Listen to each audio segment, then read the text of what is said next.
say hi, hi, hi, hi, hi, hi, hi. Can you hi? Can you hi?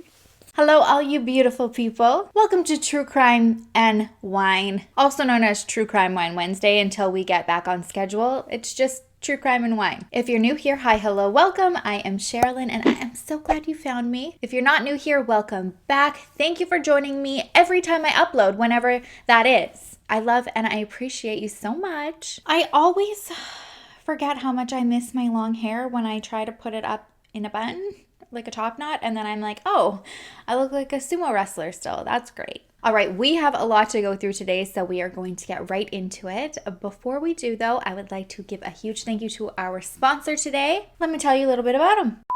I want to give a massive shout out to our sponsor today, Noom. This is definitely up there with like one of my favorite partnerships. If you followed me on Instagram for a while, you know that I am embracing this postpartum journey that I'm going on right now. And that includes my body. After my first 2 pregnancies, I was so hard on myself. It makes me emotional how awful I was to myself. And I just never gave my body love and praise for what it had just done by bringing a human into the world. So with this pregnancy, I promised myself I was not going to be that way. It just makes all of those really early days in parenthood so miserable. And I never wanted to look back knowing that this was going to be the last baby that we were going to have and feel that way again. Feeling that way just makes you unable to focus on being a good wife and mother. So about 3 months ago,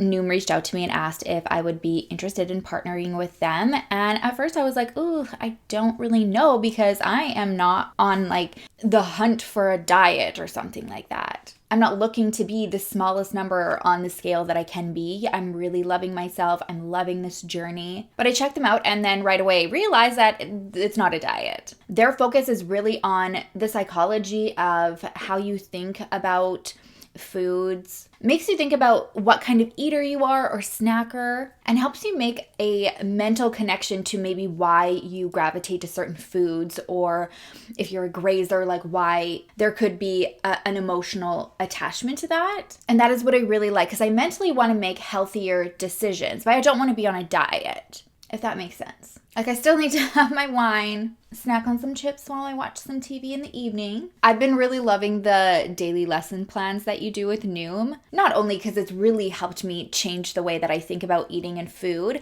but they're hilarious.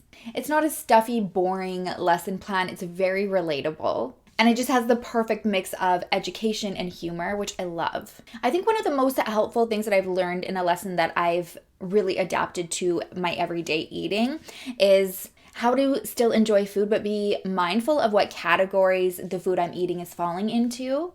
I've got a much better handle on which foods are less dense that are going to sustain me longer, so I'm not going to be reaching to graze in the kitchen every time I drop by. I love my meals, but it's not like a calorie counter. It breaks it down into green, yellow, and red categories. It's great because I have this visual representation where I can see what foods I'm eating fall into which categories, and if I'm seeing something that's a little bit like where I need to not be in the red zone. But the red zone, I've learned, it's not terrible. They're not saying red is bad, don't ever do it. They're just saying, like moderately do it. So when I can see that in front of me, I know what I can tweak. Even when I wasn't logging on vacation, I loved that I just naturally was making better decisions at the buffet because I was able to be like, oh, that is a yellow category food and that is going to keep me fuller longer, but I don't want too much of it. So let's go over here where there's more green foods and incorporate more of that on my plate. It's really cool because I'm gaining this knowledge that is going to help me just be successful long term. And it's changed the way that I think about eating and exercise. I don't feel like it's a diet or a job that I have to do. Another aspect that sets them apart is that you are also assigned a Noom coach. And this is a real person who is trained in psychology, fitness, and nutrition. So you can reach out and get support from them. They keep you motivated. And you're also assigned to a group, which is really cool because it's other people who are also doing Noom. And you keep each other motivated by sharing even maybe some recipes that you came across, maybe a fun, lighthearted workout, Some people post their progress photos. So it's really cool to have a community of people who are doing the same thing as you and kind of keeping you on track. If you want to check out Noom, click the link in my description below or go to noom.com/SherilynDale and take your free Noom evaluation. It's super quick, easy, and they will help customize a plan for you. Thank you again so much, Noom. All right, it is riddle time. Oh my gosh, before I give you today's riddle, I just again have to say sorry about the riddle that I didn't even connect to the case that we were talking about last week. I mean, the person we were talking about, he blinded himself, and the answer to the riddle involved the eye. It was a pupil. And none of you really guessed it because you're probably thinking oh my God, Sherilyn would not do that. And apparently I did. Last week's riddle, there were no riddle. It was canceled. Today's riddle is: the man who built it doesn't want it for himself. The man who buys it doesn't buy it for himself. And the man who needs it doesn't know he needs it. What is it? Alrighty, let's get started. Grab all the things you need to settle down for the next little bit here. This case was highly, highly requested by all of our true crime fan members in Australia. And I hadn't heard about it before. And reading through it, I was like, oh my gosh, blown away. We have a lot to cover though. I'm bringing it back to my summer drink, the little Vizzy pineapple mango flavor today. Although I'm not going to be sipping too much of it because there's a lot going on in the story. A lot of people we're going to be talking about. I'm going to try to make it as, streamlined as possible and easy to understand as I can. But you might want to take some notes. There's a lot going on. Today's case took place in the 1990s, the days of overplucked eyebrows, chocolate liner lipstick, Baywatch, and in my opinion, when SNL was at its best. But for Snowtown, Australia, it was the turning point and changed the way the small town was viewed to this day. And that is because of the discovery of 5 barrels that were left in the vault of an empty bank. And inside of each of these barrels was the ghastliest thing any of the police discovering it had ever seen. And then to top it off, they discovered that it wasn't just one person that was responsible for what they were finding, but 4 individuals. I can't think off the top of my head of a 4-man serial killing group, but that was the manipulation and control that one man named John Bunting had over other people. John Justin Bunting was born in Brisbane in 1966. He grew up in an area called Inala, you guys know me, with his parents Jan and Tom. As a child, he's described as one that was hard to keep entertained. He would find a hobby, go ham on it, and then get over it as fast as he was into it. His interests ranged from astronomy to photography to electronics. Along the way, though, he had one hobby that was quite consistent that he always liked to do, and that was torturing insects. He would trap bugs, particularly spiders, into little containers, and then he would use different household chemicals or products to kill them, but wanted to see which chemicals reacted, which way while killing them. He also had a really strong interest in guns and weapons, and while he was building his own gun collection, he came across information and news sources about Hitler and felt right at home learning about him. And he took a page right out of Hitler's book and became consumed with so much hatred towards a specific group of people. He targeted anybody that was gay. He also wanted to eliminate all pedophiles. Okay. He had no concept or education between if you were gay or if you were a pedophile. He associated the two as one in the same. So it became his life mission to take care of these people, spread as much hate as he could, and he was obsessed with it. It's all he ever talked about. One thing that he didn't talk about, though, was that part of this deep-seated hatred stemmed from something that happened to him when he was 8 years old. He was at a friend's house having a sleepover, and this friend's older brother trapped the 2 boys in a room and sexually assaulted them. In the middle of the assault, the boy's father came home and they could hear him come through the door, and the older boy panicked and jumped out of the window, hopped onto his motorcycle, sped away, and in this haste to leave, he got into an accident and he died. The friend, as well as John, told nobody about it. And with him, dying like that, there was no chance for him to confront or try to heal with any form of closure, I don't think. When he was 15 years old, he had a little girl with a girl that he was dating, and they named her Tammy. He didn't really have any involvement in the baby's life, though. My understanding is that many people in his life didn't even know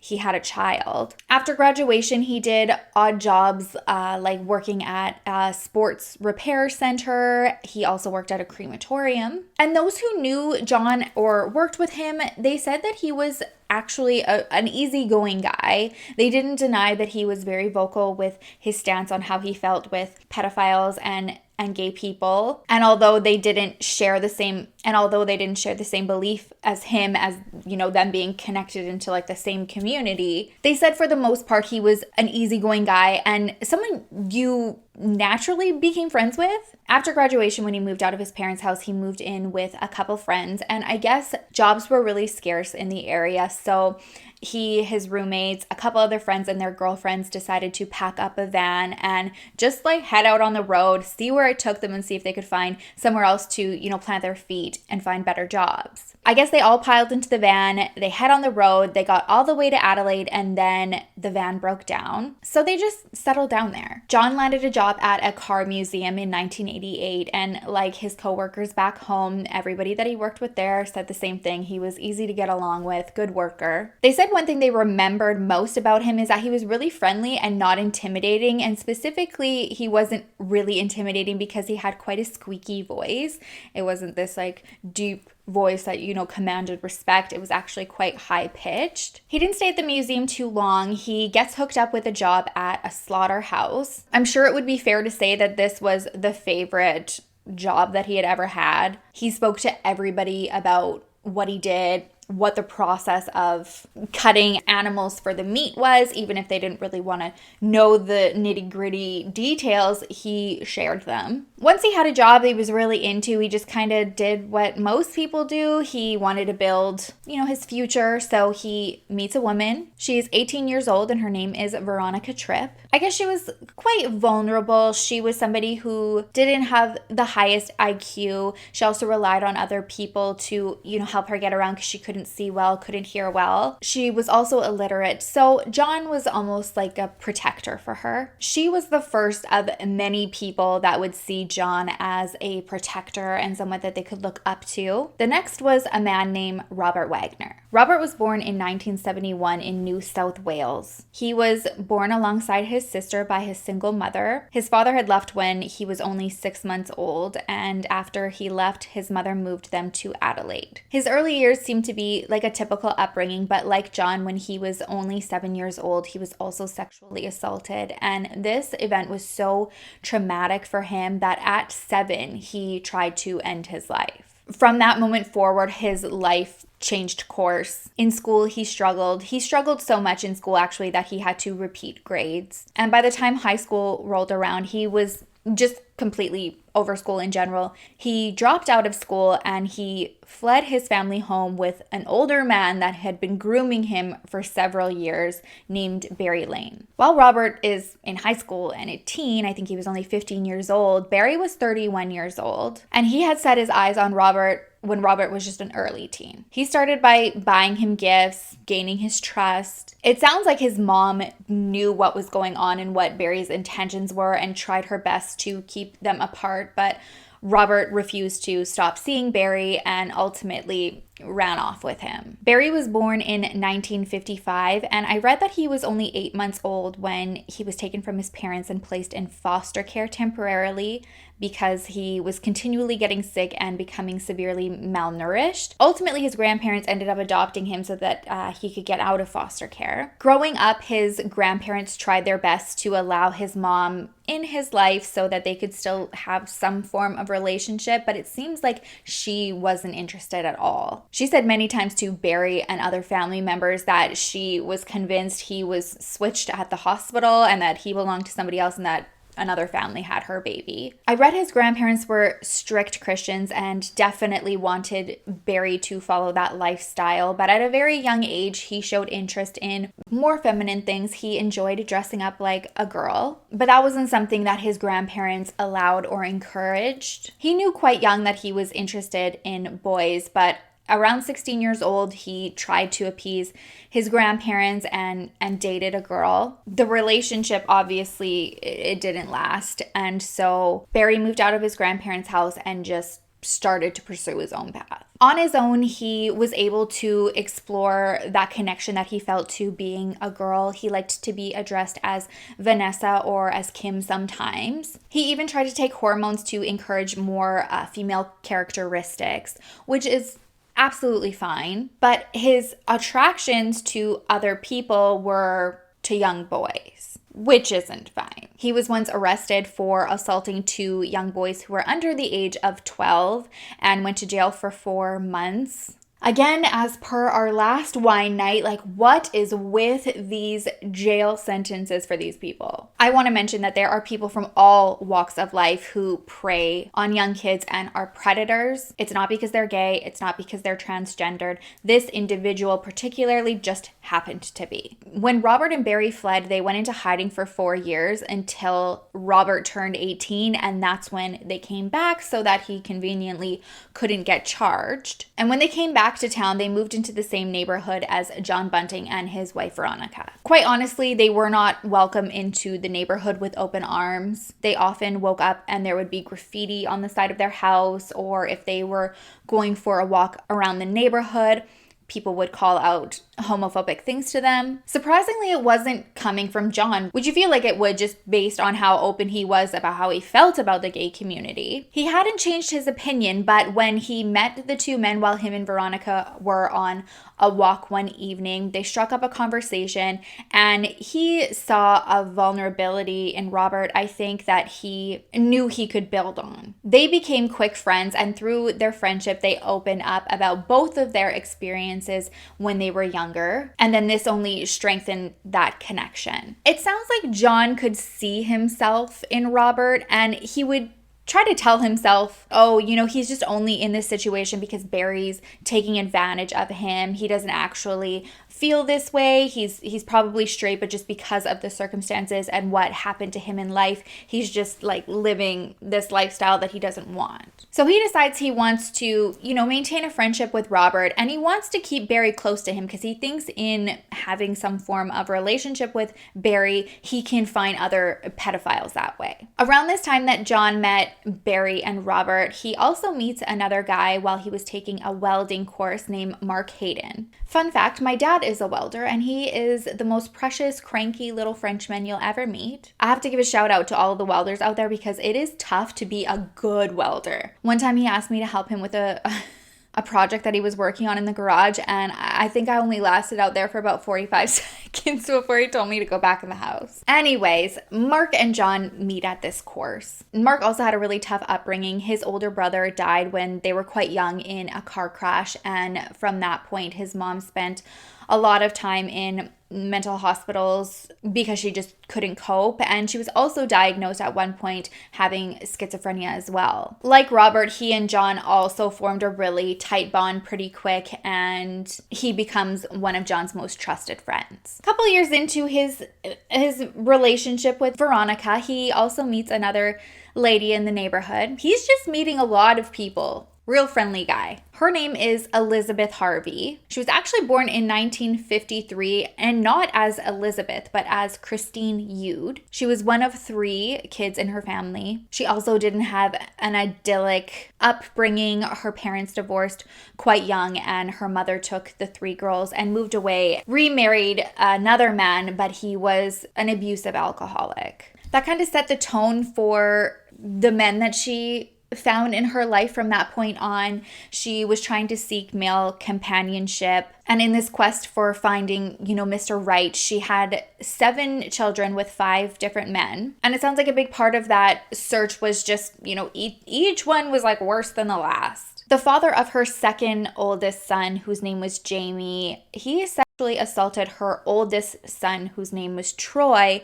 and he also sexually assaulted Jamie, who was his own son. He died of a heart attack, and after his death, she remarried and then entered another volatile marriage. Her mental health was also taking a toll, and she was suffering from depression as well as trying to fight an addiction to pain medication. Then on top of that, her mother gets diagnosed with cancer, so she also becomes her caregiver with everything else that she's got going on. While she was taking care of her mother, she was left to kind of rely on other people to help her with the kids so that she could be at the hospital.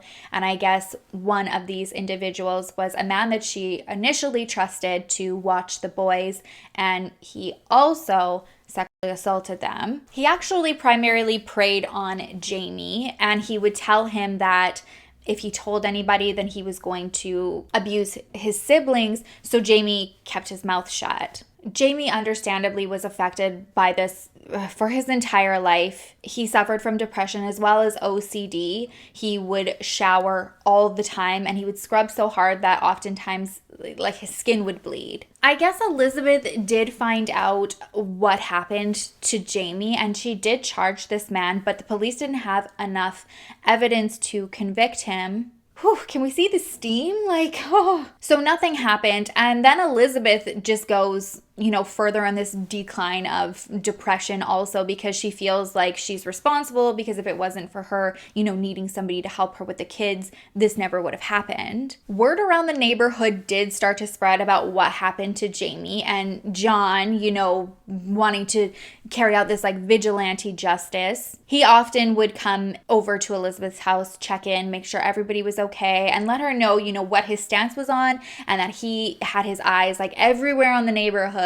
He starts spending a lot of time at Elizabeth's, doing a lot of check-ins with her, and his relationship to Veronica was pretty shaky, so they started having an affair, and eventually he left Veronica, and then the two of them moved in together in 1994. This started out with all of the hope and intention of just being a really, happy family for them. Finally, her older sons, Jamie and Troy, looked to John like a father, more so Jamie.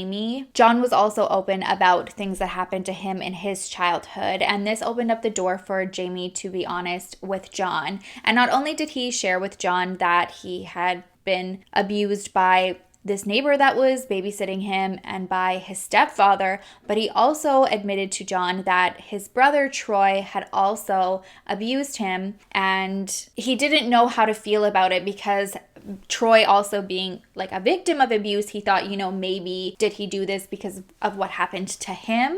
So it was a very conflicting emotions, I think, going on for Jamie, especially when it came to Troy. It sounds like he just dealt with it by just kind of being John's sidekick and doing everything that he could with John and only spending time with him in the house. And at first he loved it, but then he started to see a side of John that not a lot of people did. He would take Jamie around to people's houses while they weren't home and break into them. And he also would kill and torture animals in front of Jamie for fun, which I guess is expected when his first hobby was torturing spiders with household chemicals. I think as much as it upset Jamie what he did to animals and him breaking into people's places, he'd always remind himself that John was a good guy. He wanted to have his back, made it very clear how he felt about, predators, and that he would be safe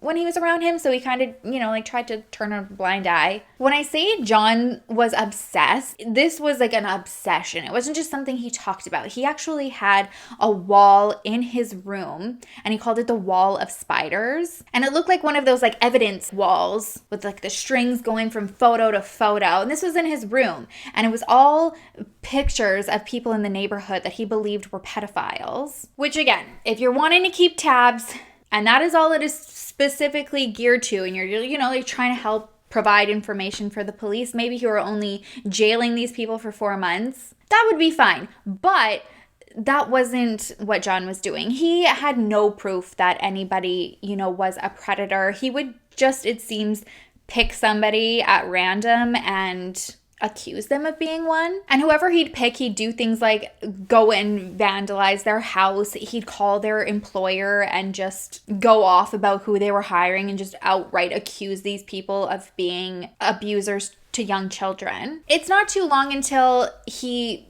decides that phone calls and spray painting somebody's house is not enough, and he escalates to murder. The case gets a little complex around here because we're not really sure at what day or what outline really happened where John took that plunge. What is known is that his first victim was an 18-year-old named Clinton Trezise. And he happened to be a new friend of Barry Lane and Robert Wagner's, who had just recently moved to the town. In terms of a motive and why Clinton was his first victim, there really is no explanation besides the fact that Clinton was an openly gay young man. He was also vulnerable because his family had kicked him out of their house because of his sexual orientation, so he was living on his own. There really is nothing known about how John killed him because John did this on his own. All we do know is that after he had killed Clinton, he goes to Robert and Barry's house and asks for their help in I caught that, don't worry. Their help in disposing of the body, and the three of them buried him in an area called Lower Light. Once he had Barry and Robert's help disposing of Clinton's body, he used that to his advantage to have the two of them help him carry out a murder on his next victim. He was a man named Ray Davies, and Ray was known around the neighborhood for being someone who didn't fit in with the locals. When he was younger, he liked to play with dolls and wear his sister's clothes, and he was often bullied for it. He was born to parents who, I guess, suffered from pretty serious intellectual disabilities, and it caused him to move in with his aunt when he was quite young. Despite her doing her best to raise him like her own, he had some issues growing up. When he was younger, there was an incident that took place where he was involved in an inappropriate situation with a neighbor's dog. By his 20s, he had been charged several times with petty crimes, and then he was again charged with indecent acts involving a dog again. I know I wasn't supposed to have many sips of this. Trying to start fresh, Ray moves away from his aunts and he moves to Adelaide, and when he arrives there, he becomes friends with Barry and Robert. Seems like they're the welcoming committee in this neighborhood. Through his friendship with Barry and Robert, he meets a woman named Suzanne Allen. Suzanne fell for Ray pretty fast, and despite him being attracted to primarily men, he entertained the relationship and they were engaged for a period of time. It's not surprising this didn't turn into, like the fairy tale ending that Suzanne had hoped for, so they called things off, but she still allowed Ray to live on her property in a trailer. Allegedly, people in the neighborhood saw Ray creeping through some bushes at some children that were playing, and he was playing with some another region. Suzanne catches wind of this and she's obviously just horrified, and she decides to share this information with a man who she's recently been seeing since her and Ray ended things.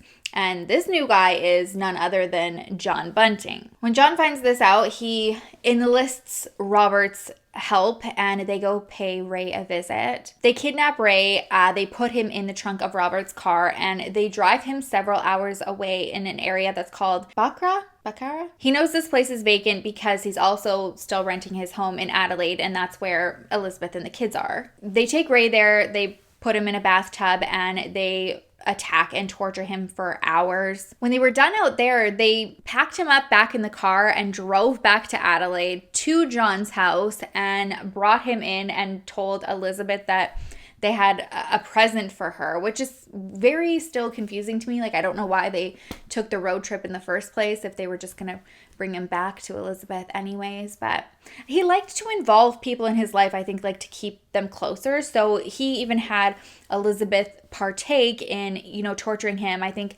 he had her like stab him in the leg or something. So now she was also a part of this. By the time they had come back to the house, Ray was in such bad shape that John had started calling Robert Papa Smurf, and that name just stuck forever because of like the beating that he had given to Ray. Like he was blue like a Smurf, I guess. After involving Elizabeth, he also makes her be the one to end Ray's life. He tells her to strangle him, and she does. They buried him in their backyard, and that was pretty much the end of Ray. Nobody in the neighborhood looked for him. I guess Suzanne did ask John, if he knew anything, because she's aware that she was the one who told him, what he was being accused of. But John just told her that he did pay him a visit and threatened him so much that he just up and left and didn't even want to take any of his things. Suzanne was really feeling John at the time, so she didn't question it. I guess the two of them carried on their relationship for about a year, but then Suzanne became, much more into John than John was into her. She was a little bit of a high maintenance mistress. He ends up breaking things off with her, and she doesn't take the news well. She shows up at his house unexpected. She writes letters to him. She actually even enlists her daughter to help her send letters to John to, take her mother back. So he becomes worried that not only, is she going to spill the beans to Elizabeth that they've been carrying on and stuff, but, she also has an idea that John was the last person that saw Ray alive, and, she could just blow it all up. He makes the decision that Suzanne's got to go, so he reaches out to his good friend Robert. They go to Suzanne's house. They silence her, and then they bury her next to Ray in John's backyard. Unlike Ray, she does have family who cares about her and is worried about her. Her brother shows up to her house when he realizes, it's been about a week since anybody had heard from her, and he's shocked when he walks in.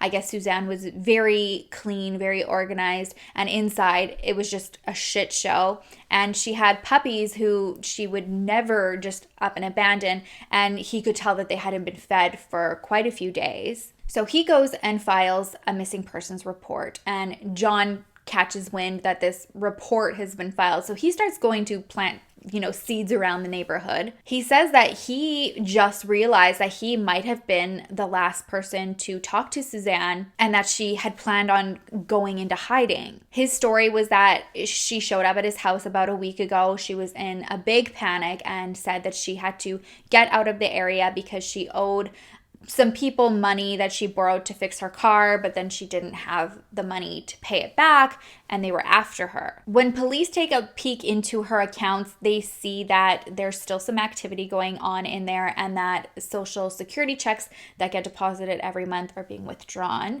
And they look and they notice that the address on the account has changed, and it's now John's address. So they go to John to find out what the deal about that is, and he says that she had briefly spent a couple days there before, she went off to go in hiding, and she didn't want these people to find her or have any access to her accounts or anything like that. So he was just, gonna have to take everything over under his name. They didn't buy it, but there really wasn't any evidence to dispute it. And since her account was still being used, they were like, okay, well, I guess it kind of could be plausible. Have another sip of a fizzy.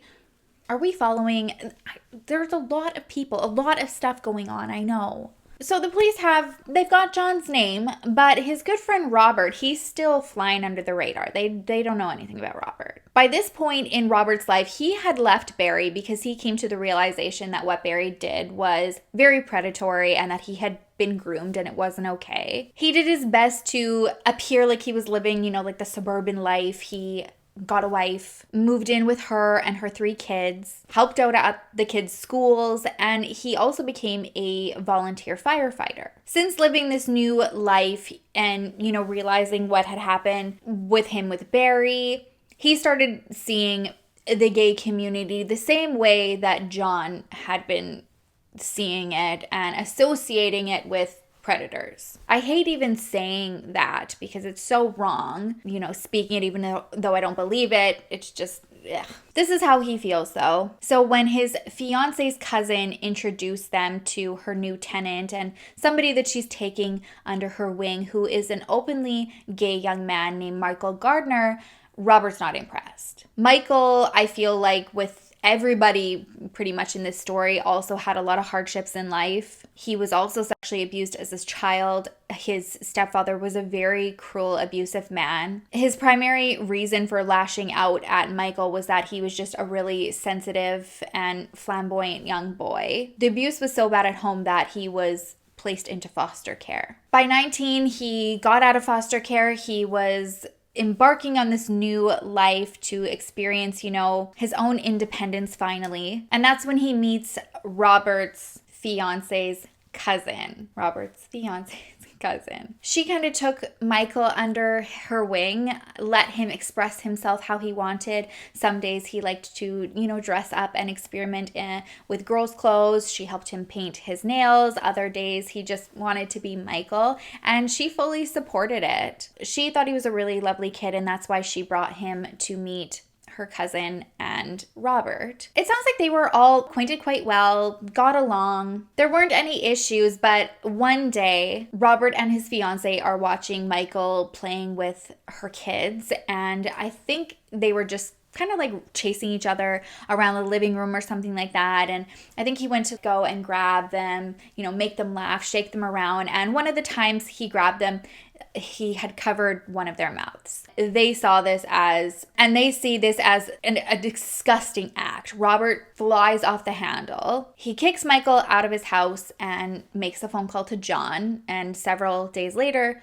John comes over. Robert's got the inside scoop that his fiance's cousin, who Michael's living with, is going to be out of town. So they plan to visit Michael while she's away. They go to the house and kidnap Michael. They bring him back to John's house. He is beat up and tortured for hours. In the middle of this attack, they make him place a phone call to a friend of his who he planned on going out to visit in a couple days, and made him tell her, I'm still coming, but it's probably not going to be for another few months. Something's come up. I just have to stay around here for a little bit. After he places this phone call and they've bought themselves some time, they kill and dismember him. This time they come up with a new technique of hiding the bodies, and instead of burying him in the backyard like they had in the past, they place him in a barrel that is full of acid. When they're done, they go back to the house that he's living at and they ransack the place. They even steal some of his roommate's things to make it look like he left in a hurry, left the place in shambles, and stole from her so that she'd get upset. So she comes home to find the house a shit show and initially is pretty upset, but still feeling like this wasn't really Michael, and she thought that something was a little fishy. Then she starts cleaning his room and finds his wallet under the bed. She tells her cousin about it. She's like, well, whatever he's doing, he's not going to get very far because I have his wallet with all of his cards, his ID, everything. And what do you know it? The cousin must have said something to Robert, because all of a sudden she starts getting these threatening phone calls that these people who are Michael's friends want this wallet back and that he needs it. At first, she's like, if he wants it so bad, he can come and get it. But her cousin ultimately convinces her to give it to Robert and let him deal with it, and she does. Now they're able to rifle through his accounts, clear them. And since Michael wasn't close to a lot of people in his life, his disappearance wasn't investigated, and these guys just kept evading the law. Not long after Michael's disappearance, another newcomer comes through town, and his name is Thomas Trevillian. Thomas struggled intellectually. He also was known to have severe mood swings. He was raised by his grandparents but left the nest when he was in his late teens. They kind of let him do his own thing, but they still liked to check in. They'd come and visit him at his house. They'd invite him over for dinner just so that they could, keep that relationship open, keep tabs on him, even if they didn't want him out on his own so young. It was during one of these visits when they came over to Thomas's house that they meet a new man that he has hanging around him named Barry Lane. They didn't get good vibes. It was very apparent that he was much older than their teenage grandson was, and when they left after their visit, some neighbors were outside and they asked what the deal with Barry was, and they validated their feelings and were like, yeah, he's bad news bears. I meant it like bears, but it could be like as a nickname, like Barry Bears, Bad News Bears. Later that evening, his grandparents expressed their concerns about Barry, but Thomas was like, he's good. Barry seems to be like a professional groomer, so he's got all of Thomas's concerns at ease, and he feels really comfortable with him. So behind his grandparents' back, he actually moves in with Barry. Word around the neighborhood spreads, as it seems to do in this little neighborhood. And John and Robert learn about Barry's new roommate, and John's like, no, this is enough. But they had distanced themselves from Barry, so John decides to befriend Thomas and gain his trust so that he can, kind of get back into that circle again. And they start to get into Thomas's ear, telling them about what he had done to Robert and really turning him against Barry. Then on October 17th, 1997, Robert and John arrange for Thomas to let them into their place and catch Barry off guard. Similarly to the others, they kidnap him, they bring him back to John's, they torture him. Then they have him call his mom and act very angry and aggressive towards her. He tells her that he doesn't love her, he's going to Queensland, and he doesn't want to be found. They also make him make this tape recording where he's asking questions and answering questions, almost so that it can be played in the future as if he's having a phone conversation with somebody, and it's recorded and guessed what they're going to talk about so that they can act like he's still alive. They then continue to torture him without getting into anything too graphic. They basically play this little piggy went to the market with a set of pliers. They then get his bank details and kill him. They want to stick with this whole body disposed in a barrel thing, and they enlist Mark to help get rid of Barry. I could hear you running. What are those? The cookies. Oh my gosh. Can I have one now? Yeah. Okay, Mama's gonna finish working, okay? Love you. What a G. That was generally Mark's role. Whenever John needed someone to come in, help clean up a situation, Mark was his guy. After Barry's murder, Thomas moves in with Robert and his fiancée and her kids. And they got along pretty well. They bonded mostly over the shared experience that they had with Barry Lane. And then the fact that they both were involved in killing him. Thomas was very fragile when it came to his mental health, and after Barry was killed, it deteriorated even further. He regularly lashed out at Robert and his family. He would also arm himself with knives from the kitchen if he heard a noise that he didn't recognize. Everyone in the house tolerated it for the most part until one day Thomas lashed out at the family dog and tried to kill it. I guess Robert's stepdaughter saw what was going on, and she quickly grabbed the dog and ran outside the house to try to save it. And Thomas and her were just he's chasing them around the car, and she's trying to protect this dog. He didn't end up catching them, but when Robert finds out, he tells John, and they're like, he's a loose cannon, he's gotta go. With Thomas, they took advantage of his mental health. They kidnapped him and they took him to the Adelaide Hills, and they made it look like he hung himself from a tree there. Given his history of mental illness, when a truck driver passes by the next day and finds him and notifies the police, when they look into his history, they don't question it. Up until this point, back at home, John wasn't enlisting his stepson, Jamie, who he had as his sidekick, as help, but he would divulge information and kind of insinuate that he was in the process of taking out predators. Jamie's really torn in this situation because he cares for John, but he doesn't have the same killer instinct and want to hear details about what he's done to people. But he just tries to sweep it under the rug, let him vent. It takes a toll on him though, naturally, and he turns to drugs to cope. While he was using this, opened up his inner circle to other people who are also going through similar situations in life, and this is how he met a man named Gavin Porter. He was born in 1967 into a broken home. His parents divorced when he was a baby, and his mother struggled with depression, and that left his grandmother to be the one to raise him. She didn't mind. She loved him very much, and when his mother died of cancer when he was a young boy, she was left to be the only motherly figure in his life. He got a job at a phone company that allowed him to travel the world. One place he was really proud and happy that he got to visit was the Philippines. It was looking like he had a really promising future, but he unfortunately got wrapped up in drugs, and no matter how hard he tried to stay clean, he struggled. Gavin and Jamie met when they were both actually trying to get clean. They were both part of the same methadone program. They became close through that, and when Gavin needed a place to live, Jamie invited him to come live at his house with John and his mother and brother. This arrangement didn't turn out to be the best in terms of them staying clean. It wasn't long until they both started using again. John didn't approve of this lifestyle, but he did have this connection with Jamie, so he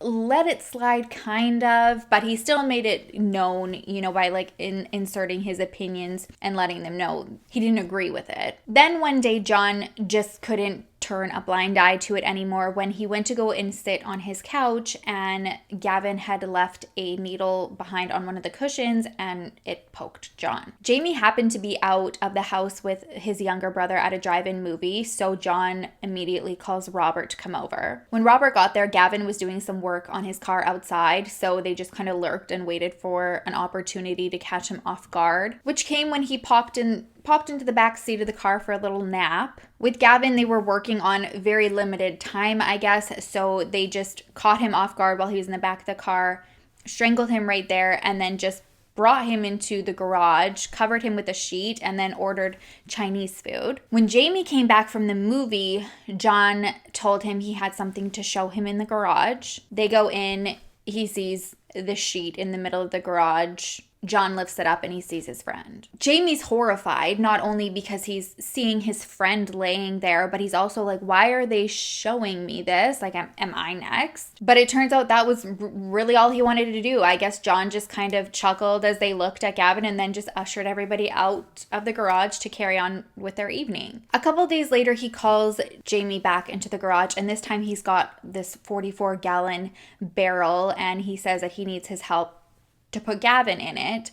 Jamie reluctantly helps him, and as he's doing it and they're pushing it to the side, he notices for the first time that there are 2 other barrels in the garage. John looks to him and he says something along the lines of like, yeah, they're just rotting in there nicely. Jamie doesn't know who or what might be in there, but it is the remains of Barry and Michael that are in there. Now with John having Jamie further under his thumb, he uses his trauma and his upbringing and vulnerability to rope him in even further. Closer, not further, closer. Since Jamie and him had been so close and he had confided in him about what happened to him as a child and that one of his abusers was his older brother, John felt like it was time to take care of his brother, and he wanted Jamie to be the one to do it. There was absolutely no warning or preparation for Jamie on this part. It was one afternoon when his mother and his little brothers were out of town that he's sleeping on the couch, and he's woken up by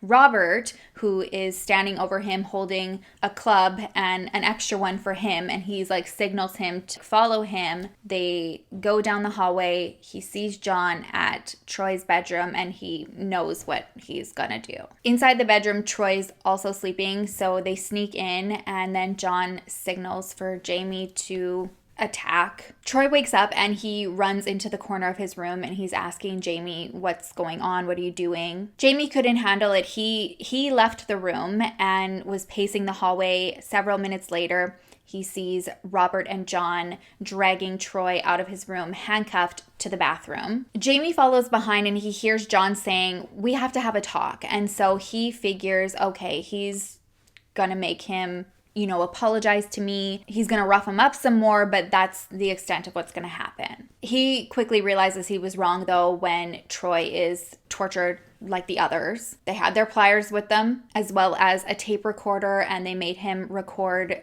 a message to his mother saying that he was sick of living at the house and he was leaving. He also had to record a series of questions and answers that could be used in the future. Before Robert killed Troy, they made him admit what he had done to Jamie, which he did admit to and apologized profusely. I guess while Robert choked him, John was just like in his face smiling as if he was watching his favorite sports team win a game. After Troy was gone, they made Jamie help them dispose of him in the garage. When their mom comes home, immediately John has a story ready. He says that they had a huge argument and that Troy stormed out of the house saying that he was leaving, he wasn't coming back.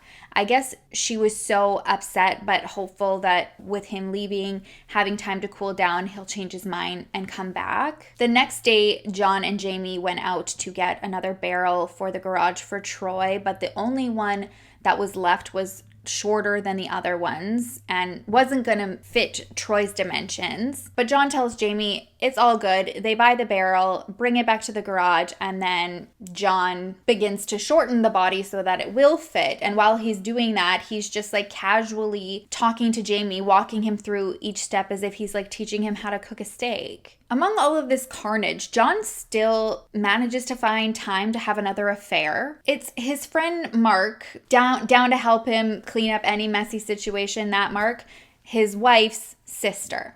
Mark's wife's sister. She's a woman named Gail, and she was actually living with Mark and her sister at the time. When John meets her, he starts coming back quite often, spending a lot of time at Mark's house, and he's telling Elizabeth, his wife, that he's got this trucking job, so he's on the road a lot. Meanwhile, he's just shacking up with Gail at Mark's house and then using the money from his murder victims' bank accounts to act like he's getting paid from this truck job. Mark obviously was never going to tell and liked having his buddy, close to home as like a slumber party all the time. Mark was even on board with them transporting the barrels from John's house to Mark's house since he wasn't going to be there as much to keep an eye on them. John's only hesitation with being at Mark's house, having the barrels there, was Gail's son, a young man named Fred Brooks. Fred had a shaky relationship with his mother growing up. His parents had met in the lineup of a welfare office and got pregnant long after. They just weren't in the best position to have a baby. So for the majority of his younger life, he spent a lot of time in foster care. When he was about 15, though, his dad got him out of foster care and he lived with him for a little bit. This move actually brought his father, whose name was also Fred, and Gail back together again. So like for a brief time, they were a family once again. It only lasted for about 2 years though, and they separated, and then this is when she moved with Mark and her sister and brought Fred along with her. Initially, John wanted to build a relationship with him similar to what he had with Jamie, but Fred wasn't having it. I guess he told a friend of his that he was like coming on too strong. He could tell that he was trying to get in there and be close with him, and he just wasn't interested at all. The only thing he was focused on was graduating high school and getting into the Air Force. It was actually after an information night for the Air Force on September 17th in 1998 that Fred went missing. What happened to Fred was unimaginable. John lured him to his empty rental property with the help of Jamie and Robert. They were casually having beers and playing this game where they saw who could uncuff themselves from these handcuffs fastest. And while Fred was handcuffed, on John's cue, his henchman lunged. I guess the attack was really brutal that John had to yell for them to go easier because he wanted to keep him alive longer. It was almost a blueprint of what happened with Troy, where they took him to the bathroom, tortured him, and then tortured him even further, which who knew you could even do worse than what they were doing. On top of playing this piggy went to the market with the pliers on the toes, they used cigarettes to burn him, as well as a lighter to burn a smiley face on him. They also burned him in other sensitive areas. He was also electrocuted in those sensitive areas. And then a sparkler was placed in one of these sensitive areas and lit. I'm going to abide by YouTube guidelines and not say where, but I will say it wasn't the sensitive area in the back. What the He also made a tape recording for his mother, Gail, and said on it that he was going off with a girl that he recently met to Perth. Even after the recording, he went through absolute hell. It became so much that his body just couldn't take it anymore and he died. When Gail realizes that he's missing, she goes to file a police report, but John stops her and says that he had just recently drove past him and he was in a car with a girl and he was looking really messed up. He wasn't sure, but he thought he was on drugs. Later that evening, she comes home to a message on her answering machine from Fred saying that he's leaving and that he'll contact her later and he doesn't want to be reached out to right now, so she doesn't file the police report. John's next victim only a few weeks later showed that he was just a stone cold killer and he had no desire to carry out any form of vigilante justice. He found his next victim one afternoon while him and Jamie were out driving around. They were at a red light and they see a man named Gary O'Dwyer crossing the road. Gary walked with a very noticeable limp because when he was a teenager, he was hit by a car while he was crossing the street and the driver just fled and left him to die. I guess he was in the hospital for a really long time recovering. He had extensive injuries to his legs and also had a metal plate in his skull and had some brain damage. Jamie knew of him because he lived next door to a good friend of Jamie's, but they weren't really friends. And John tells him to get in with him because since he's got this injury, there's no way that he's not collecting a disability check, and John wants it. I guess prior to Gary's accident, when he was a young kid, he was very private. He liked to keep to himself, was a little bit of a loner. But after the accident, he kind of was totally opposite. He became very trusting and wanted friends. And this caused him to be taken advantage of a lot by people in his life. It wasn't unusual for his parents to hear that a new friend had robbed him. So when Jamie comes around, Gary's really excited to have a new friend. And one day when John tells Jamie to, set up a get-together at Gary's house, he's stoked to host. John and Robert are also invited, and immediately they want to try to get Gary drunk so that he's more vulnerable. The same pattern repeats itself where instantly he's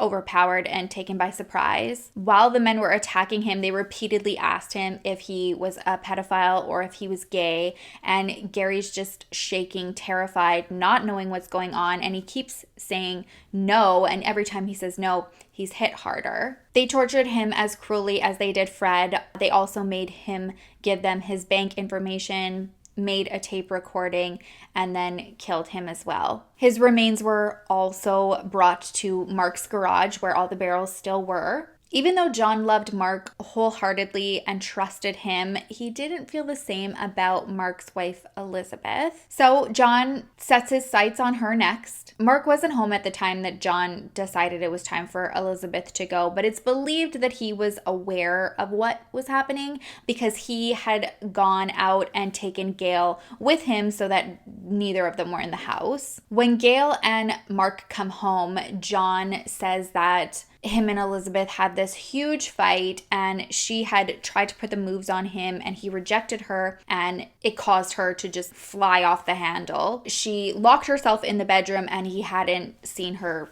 for a few hours. So John offers to take Gail out for dinner to get out of the house because he's like, it's probably going to get really crazy in here when Mark confronts her and they're going to start fighting. So let's just get out. They leave and have their dinner. And when they come back, Mark says that they spoke and it didn't go very well and that Elizabeth left and admitted to him that she was no longer in love with him and was actually having an affair with another man. Initially, Gail believed it. I guess she thought, okay, kind of sounds like something maybe Elizabeth would do. So she didn't really question it much, but she did bring it up to her brother and he wasn't buying it. Something wasn't smelling right to him. So he told her that he was going to go to the police. Catching wind from Gail that he's going to go talk to the police, John and Mark are like, okay, this is getting too close to home, so they've got to move the barrels. They head to a town nearby called Snowtown, and they find a bank that is vacant,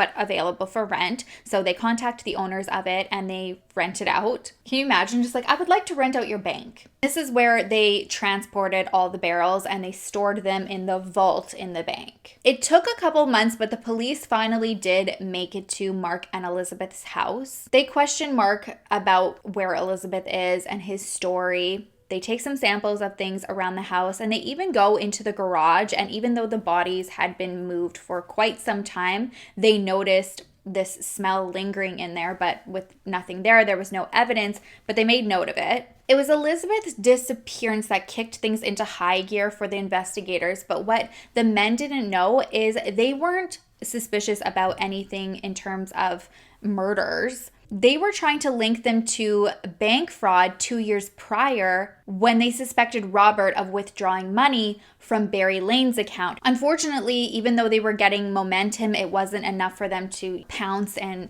get these guys behind bars. And they really didn't know what the extent of what they were dealing with was. Because of that, it allowed them to take another life. His name was David Johnson. He was described as a twin that always felt like between the two of them, he was the underdog. His parents had divorced when he was younger and he just kind of bounced back from parent to parent. During his teens, though, he reached out to his dad and said that he wanted to get away from his mom's and just be there full time. His dad was remarried and his new wife had several children, but they were like, yes, of course, come on down. He gets there and meets his new stepmom, who happens to be Elizabeth, Harvey, Jamie, and Troy's mother. It was Jamie again who had to arrange all of this. There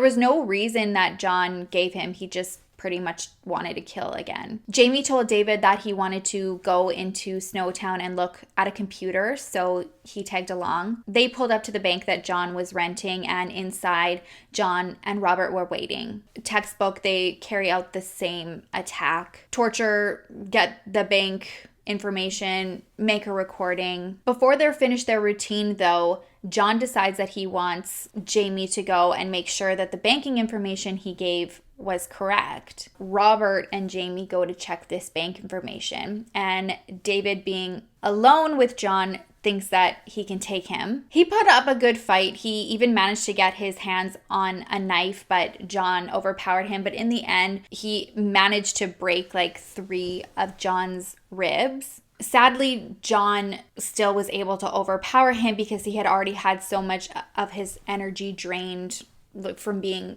fighting for his life earlier, and John killed him. Several minutes later, Jamie comes back and tells him that the information that he gave was wrong and that they're not going to get a penny out of him. Sucks to suck, sucker. Unfortunately, after David's murder, that police really zero in on these guys. They locate one of Mark's trucks that was parked outside of a friend's house that they had used to transport the barrels to the bank that this friend lived near. When the police ask this friend, what's the deal with Mark's truck being here? He's like, I don't really know, but you can ask them anytime. They rent the bank just down the road over there. So the police are like, bank? Interesting. They head straight there. When they open the doors, they see it's vacant and eerily quiet. They walk through and they get to the vault. The doors close, and as they open it, it's just like an overwhelming scent of death. They pretty much already know exactly what they're gonna open up and find. I'm sure they thought like maybe it would just be bodies, but when they open it, they see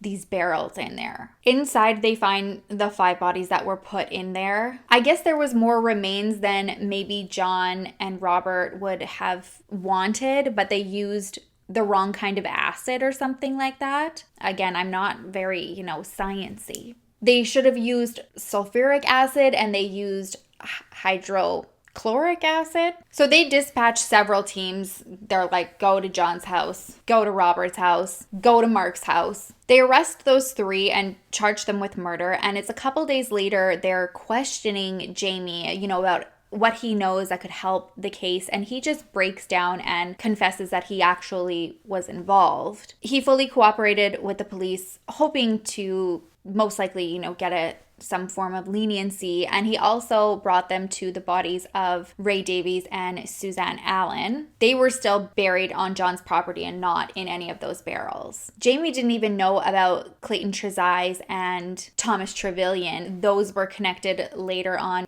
Initially, they all four were tried together, but Jamie had to be separated and have his own trial because when the men found out that he had spoken to police and cooperated, they would just like openly berate him in court. Even though Jamie was cooperating, his mom had some involvement. She was also dragged into certain things and he didn't want her to get in trouble. But she was dying of cancer at the time. So he was just kind of holding off wanting to confess and involve her in any way. And not long after trial started, she passed away. So then Jamie felt comfortable enough to just lay it all out there, plead guilty, and then he was sentenced to 26 years in prison. When trial started for the other three, Jamie was the star witness. During the proceedings, Robert decided he was going to tap out, plead guilty, so he pled guilty, was sentenced to life with the possibility of parole.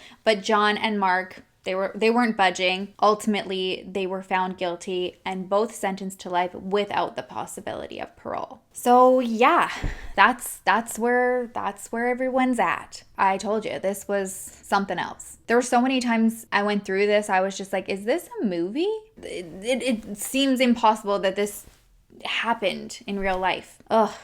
Awful. I guess my final thoughts are initially, like when it came to certain ideas that John had in terms of like not liking Barry, like I could relate. And I mean, I don't like to talk ill about people who are no longer here, but like he was a predator. He groomed people. He ruined people's lives. But I feel like that was just it was a front for John. Like it was obviously clear, like as things went on, he was just a killer. And then even when he would try to make victims who he knew weren't pedophiles, like admit that they were or that they were gay, like, and that also bothers me. Like they're not the same thing. And I don't know, to me it seems obvious that like what he was doing was because he just wanted to kill and not because he wanted to like be a good guy. And it's really conflicting with Jamie because it's like you see how much he went through in his life, how desperate he was for, you know, a fatherly figure, how much he loved this guy and didn't want to let him down. And then it's like, oh my gosh, that's terrifying, like how somebody's manipulation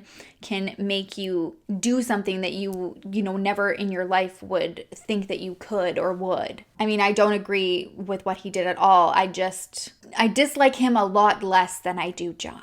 I'll put it that way. All right, you guys, that is it for me today. Thank you so much for watching. If you haven't already, please don't forget to like and subscribe. It means the world to me. You know, I love and I appreciate you so much. Here's the answer to the riddle. The man who built it doesn't want it for himself. The man who buys it doesn't buy it for himself. And the man who needs it doesn't know he needs it. What is it? It's a coffin. I feel like that was a good Halloween one. I should have had that at Halloween. All right, I will see you in the next video. I will miss you terribly. Until then, make sure to love each other, love yourself, and I will see you soon. Bye.